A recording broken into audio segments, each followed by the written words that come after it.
ஆடி மாதத்தில் கூட காற்றடிக்காமல் வெயில் ரொம்ப வாட்டிடுச்சு. இப்போ தான் அப்பப்போ கொஞ்சம் மழை பெய்யறதுனால மனசுக்கு ஏதோ கொஞ்சம் நிம்மதியாக இருக்குது. இந்த இலையிலெல்லாம் வந்து தேங்கியிருக்க தண்ணியை தட்டி விட்டு விளையாடுறதுல எனக்கு ஒரு சந்தோஷம். செல்ஃப் சேலஞ்சோட டே 26 கால் எழுந்திரிச்சு ஒர்க் அவுட்லாம் முடிச்சாச்சுங்க. இன்றைக்கி அவதி உதியாக சமைக்கிற வேலை இல்லை.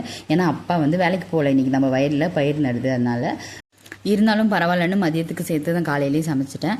மதியத்துக்கு வந்துட்டு வெண்டைக்காய் புளிக்குழம்பு தாங்க வச்சுருந்தேன். காலைல எனக்கு பிரேக்ஃபாஸ்ட்டுக்கு வந்துட்டு கோதுமை தோசை ஊற்றிருந்தேன். கூட என்ன சட்னி வைக்கிறதுன்னு தெரியல. யூடியூப்பில் வந்துட்டு புளி, வெங்காயம், உப்பு, வரமிளகா மட்டும் போட்டு ஒரு சட்னி, தாளிக்க வேண்டாம், அந்த சட்னி பார்த்தேன். அதை தான் செஞ்சேன். கூடயே வந்துட்டு நேற்று வச்ச கீரை குழம்பு இருந்துச்சு. பட்டாணியும் கிழங்கும் போட்டு ஒரு பொரியலும் வச்சு சாப்பிட்டாச்சு. காலையிலத்துக்கு லஞ்சுக்கு சாப்பாடு வெண்டைக்காய் புளிக்குழம்பு, காலையில் வச்ச பட்டாணியும் கிழங்குமே இருந்துச்சு. கூடயே வந்துட்டு கோஸ் பொரியலும் பண்ணேங்க. கோஸ் பொரியல் வந்து நான் மிளகாத்தூள் போட்டு பண்ணேன். எல்லோரும் பச்சை மிளகா போட்டு தான் பண்ணுவாங்க.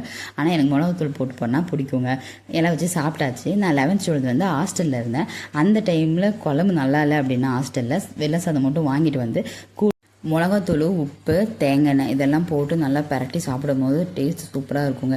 ஈவினிங் ஸ்நாக்ஸாக வந்து உருளைக்கிழங்கும் வெங்காயமும் பஜ்ஜி போட்டிருந்தேன். அதை நான் சாப்பிடக்கூடாது அப்படின்றதுனால அந்த பஜ்ஜி பாத்திரத்துக்கு பக்கத்துலேயே கிரேப்ஸ் வச்சுட்டு அதை எடுத்துகிட்டு நான் சாப்பிட்டுட்டு இருந்தேன். எனக்கு பஜ்ஜி போட்ட கிழங்கு கொஞ்சம் மிச்சம் இருந்துச்சு. அதுவும் பாவக்காவும் சேர்த்து ஒரு பொரியல் பண்ணிட்டு காலையில் வச்ச அந்த பட்டாணியும் கிழங்கும் இருந்துச்சு. அது கூடயே சப்பாத்தி வச்சு சாப்பிட்டாச்சு. 26th டேவும் வந்துட்டு இனிதே முடிஞ்சிச்சு. நாளைக்கு ஒரு வீடியோவில் பார்க்குறேன். டாட்டா.